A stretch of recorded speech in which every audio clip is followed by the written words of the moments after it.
So now we're going to get into more than one finger moving, kind of. So I call these double grace notes. That's what I call them in the book. That's just my name. It's not really an official thing. It's just two grace notes. Okay, so you see two grace notes. I call them double grace notes, whatever. Now I have two versions of these, and I didn't even realize it until I was preparing for this webinar, but one of them only moves one finger. And it is very similar to a short trill, but it's not in the classical Baroque sense in that it behaves a little differently, but it is a trill. But again, like all embellishments for this instrument, the tradition is to put it graphically in the music before the main note and to play it the same way, the two of them. And then the placement of the grace notes still shows the fingering, and they're usually added to descending melodic lines, and they're usually done under slurs. So everything else is the same. Oh, hang on. In the last example, could you indicate a slide from 1 to 2 to 3? Oh, no, I will not do that. So he's asking me to slide into a half hole, and then from the half hole slide into note 3. So no, I will not demonstrate that because I probably can't do it, and why would I bother? I don't play two. It never works when you're on stage. He's asking to take this pitch and he wants me to go. Okay, there, I just demonstrated it. I don't do that. That's just, you're asking for trouble. All right, so here's an example of a double grace note. The line is moving down, not that it always has to, and there's two grace notes. And the two grace notes, if you'll notice, the first one is the note that you're going to, and the second one is the note you just came from. Okay, let me go ahead. It's been a while since okay, here we go. So this, I've actually numbered it out here. So the first grace note is the note you're going to. It's a 4. And the second grace note is the note you came from, which is a 5. So you're basically just moving the finger down and then up and then down again, which is a trill. It's essentially a trill. So I was asked last week, why don't you like trills? I do like trills. I love trills, not big, long, gross ones. But this is a trill. And by the way, in the long time ago, hundreds of years ago, they used to call this a shake because you're shaking your finger, right? Sort of the same idea. So here are the basic descending single finger double grace notes in the pentatonic scale. And again, it's really just a trill. Okay, so I'm going from 8 to 7, and I'm going to come down to 7, go back to 8, and then return to the 7 when I on the beat. I'm in G, by the way, if you're playing along. Then 7 to 5. I'm going to come down on the grace note. I'm going to hit the 5, come back up, and then go to the 5. Okay, so we've already seen 5 to 4. And I'll unshare the screen, and I'll let you see my fingers in a second. Just want you to see it in the music first. Then 4 to 3. And then 3 to 1.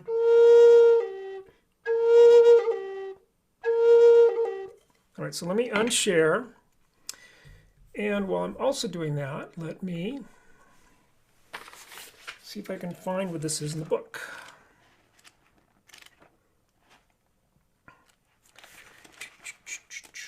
Double grace notes. They start at the bottom of page 109.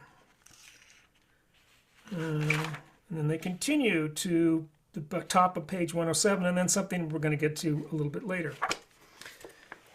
So if you want to, so I have the examples I just showed you, although there's an extra one at the beginning of that example on page 109. It's going to show you what I just had on the screen, but you're going to see it now. Okay, so I'm in G.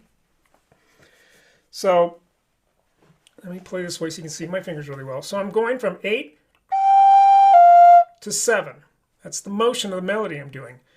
So I'm going to go, that's the finger motion I'm going. I'm on the note, down, up, and then to the note I'm going to. So it's only 2 notes, right? Even though there's 3 shakes. And when I say 2 notes, I mean the 8 and the 7.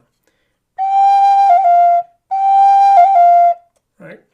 Then the same thing here. If I'm going from 7, I'm going to touch 5, come back up to 7, and then land on 5 at the end.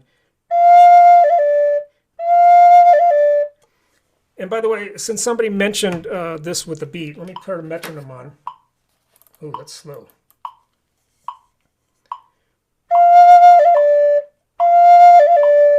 Notice I'm doing that just before the beat. Do that to 8. I'm falling into the beat. I'm falling into the note. Okay. Let me switch to A and we'll start doing the other ones. So I'm on 5. I'm going to go to 4. I'm going to play the note, hit 4, come back up to 5, and then return to the note I'm headed to.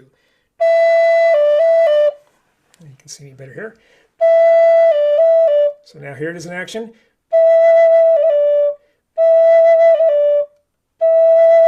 So it's a simple trill. Then 4 to 3, I'm going to hit the 3, come back up to the 4, and then land on the 3 for good.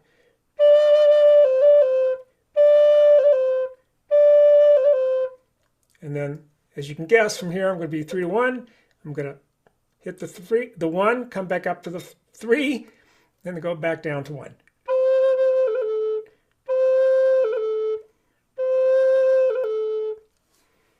Okay, and obviously if I continue to wiggle like that, I have a long trill. Okay, so it's just the first couple shakes of a trill.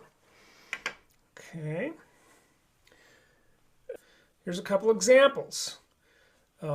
And you'll see here a descending line in that I'm going from 5 to 4. The principal note now is 4, and I'm doing the trill on that. So let me stick with A again here. Let me play it without it first. Now I'm going to put it in.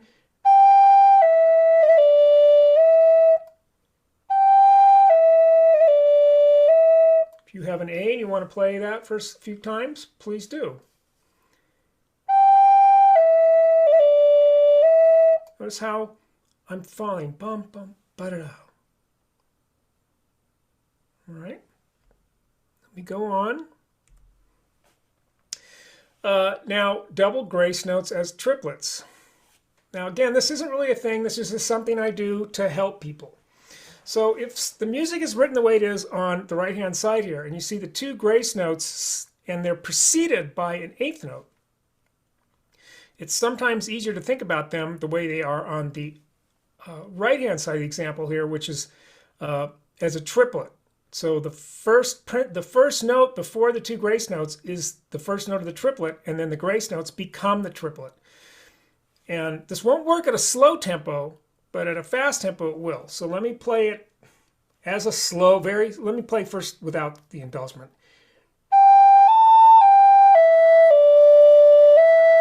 Now I'm going to do it as a true triplet, slow like that. And you're going to hear it sounds kind of weird.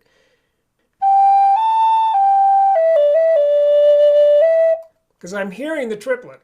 So that makes it no longer an embellishment. It's a piece of music now. But if I'm speeding up,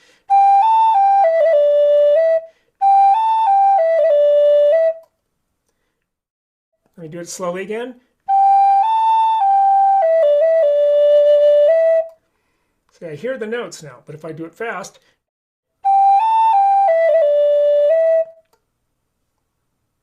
so this is just a way of interpreting it. If you see 2 grace notes and they're preceded by an 8th note, this is something you could do to sort of get yourself into it if the tempo's fast. If it's slow, then you're going to have to wait.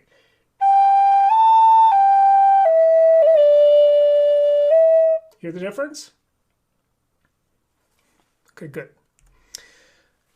Okay, I'm calling these upper neighbor double grace notes. Again, it's not an official name. It's just something I do that sounds cool. So here, instead of going to the note that I'm headed towards, in this first example, it's a 5. So if I did this, normally it would be 7, 5, 7, 5. Instead of going to that 5 first, I go up above the note I'm leaving from, which is the upper neighbor. It's that's what they call it, a neighbor tone.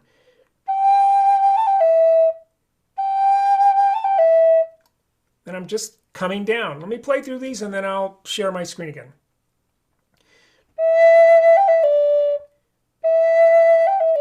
That's the second one. Now I'm going to go to the third one, which is on the lower left. Wow. And then the last one. Okay, so let me unshare. Can I put that? Oh man, that's interesting. Oh, I know why. Hang on one second here. I just want to see the music. There we go. Okay. So now hopefully you can see me and I can see the music. So I'm still playing what I'm claiming to talk about. Okay, so from the first one, I'm going 7 to 5. Those are the two main notes. And they could be quarter notes. They could be eighth notes. Here they happen to be half notes. Okay. So instead of going, I'm going up to 8 instead of down to 5.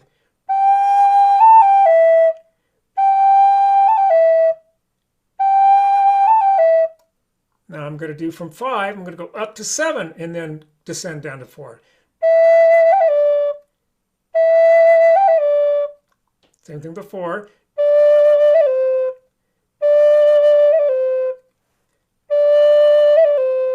And then finally 3 to the 1.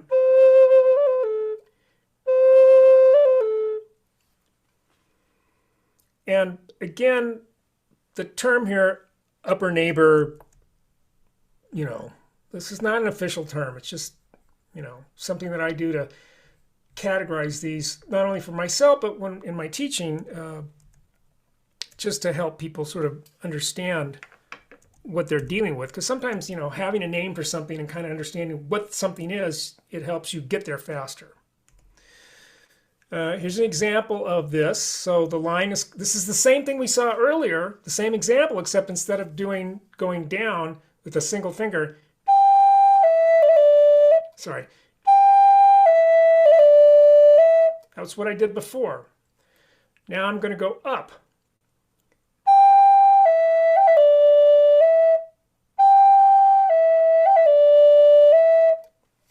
So the first grace note, instead of being on the note I'm headed towards, is above the note I just left.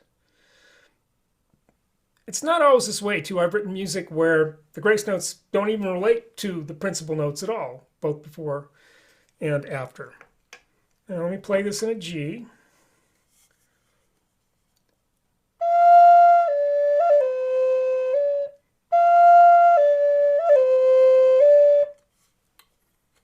Again, it's that sort of falling motion. And the same thing applies here. In fact, for these, I'm almost, I say, I know for a fact that I do this at tempos that will justify it. So if it's written, if I'm playing it slow, yes. But if I'm playing it fast, that won't work. So I kind of turn it into a triplet. Let me play the triplet slowly.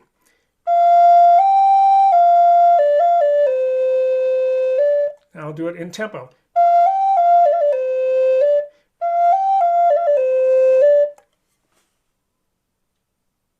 And hopefully that'll make it easy for you to play. And I'll tell you, when I first started writing my music down for my students, I would write the triplet because I knew that's what I was doing if the tempo was fast enough. But the problem was that if the student wasn't good enough to play the triplet, and also it makes it not an embellishment, if they weren't good enough to play it, I would say to them, well, just play the first note of the triplet. And that got confusing. So now I do it the other way where, yes, the principal notes are there and the embellishments are separate. They are the grace notes. Okay. So now this is in the book if you want to read along, but I'm just going to do it here. This is some double grace notes in a song called Canyon Breeze. So this is how it looks and how it can be played. Let me just play the tune without the embellishments here. I'm just these 4 measures here. And then I'll put them in.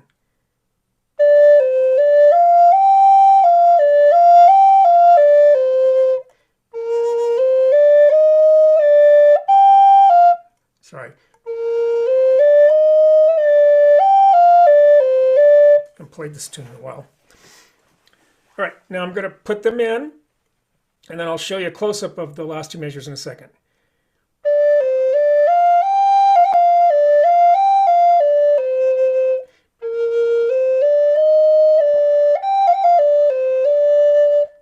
So I'm doing the triplet there.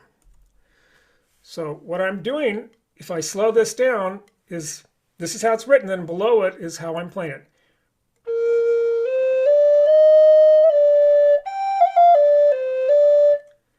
Bum, ba-da-dum, bum. But at a fast tempo, you don't notice that it's actually a triplet.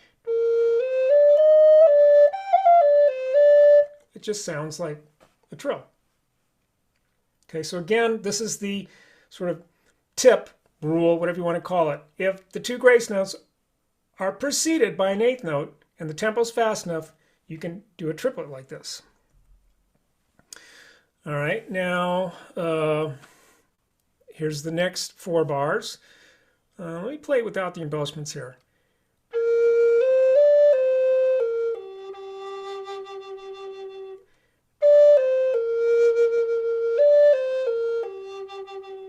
So now I'll play the first 2 measures, and then we'll look at a close-up of the last 2 measures.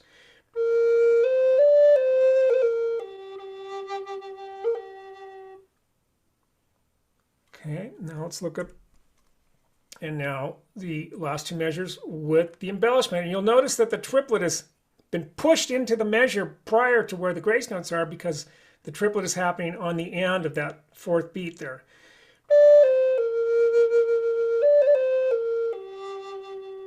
Right, if I slow that way down,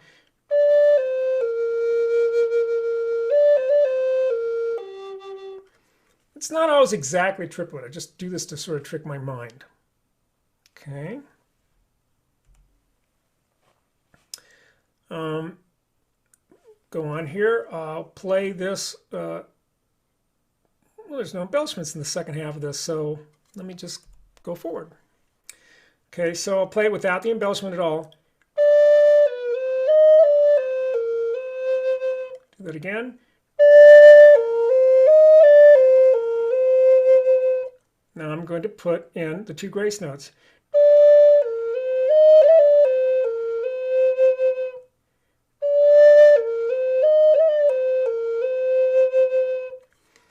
Now you notice I put an asterisk there, giving you a cheat for the first of the 2 grace notes. Even though it's a flat 6, I'm saying in the little finger symbol below, you can use the fingering for a sharp 6. Let me pop out of sharing and I'll show you that. If I do it the normal way, I'm going to have to go.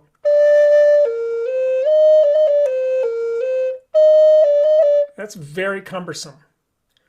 But if I'm playing the song at a decent enough tempo, I can play this fingering for that note, and even though it's the wrong pitch, if I do it slowly, you'll hear the pitch, but if I'm doing it at a tempo, you won't hear it.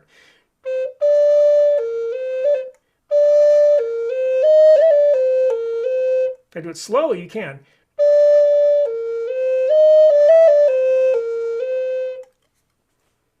It's a little cheat, I've learned. Sometimes on grace notes you can do that. You can use different fingerings, and the effect is what you want, and the pitch is almost there because the flute's not coming up to it. Okay. And then here, could you add more things? Probably. No, that's not a double grace note. And then at the end,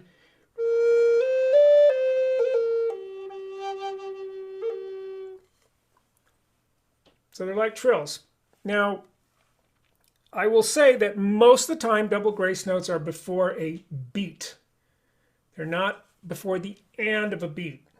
And this is kind of true with embellishments in general. Not always, but the more complex the embellishment, the more likely it's going to be to a beat or even to a main beat, like if you're in 4/4 beat 1 or 3. But I don't want to get too deep into that. Triple grace notes. Okay, again, it's not really a thing. It's just 3 grace notes, and again, it's usually used for descending lines. So here's a piece called Solitude Canyon that's in the book. So without it, it's very slow. Right? So,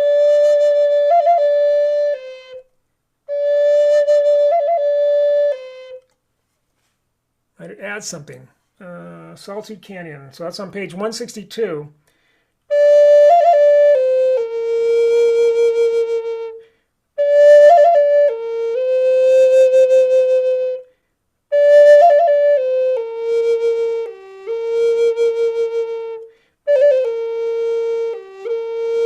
Without that, I'd just be playing.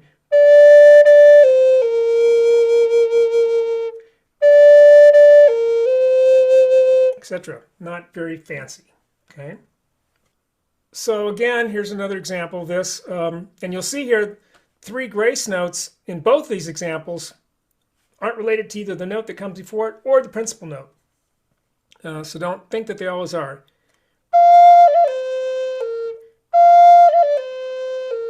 Or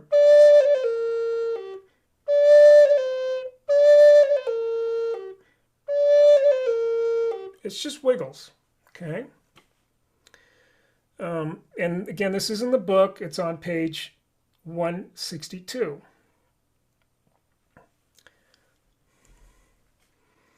Now, sometimes you can use 3 grace notes to descend a line, and this is going to sound very NAF-y.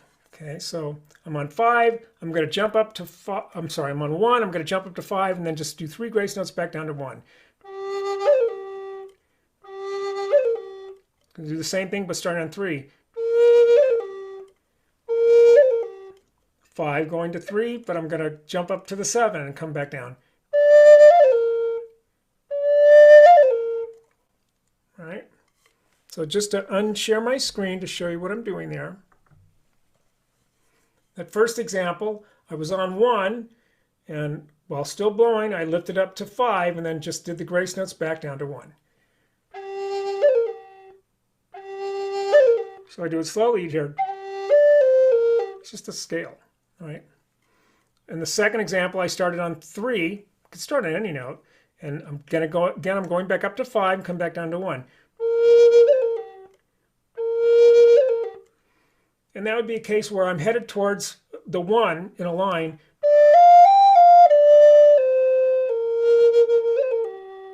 That's just sort of something to help me get there. And the other one, I don't know where I was. I think it was on 5 and I went to 3.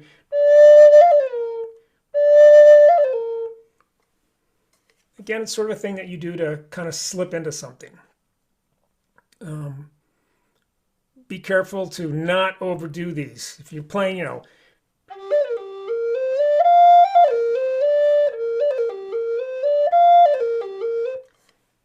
it's no longer embellishments, your tune. So now the last one here I'm going to call a modified turn. So this is going to lead us into turns or rolls. So I'm on a 4 in this example. I'm going up to a 5 and I'm coming back down, but instead of going to 1 like you might normally have thought, I'm going back up to the 4. That's a modified turn. So that's going to lead us into turns.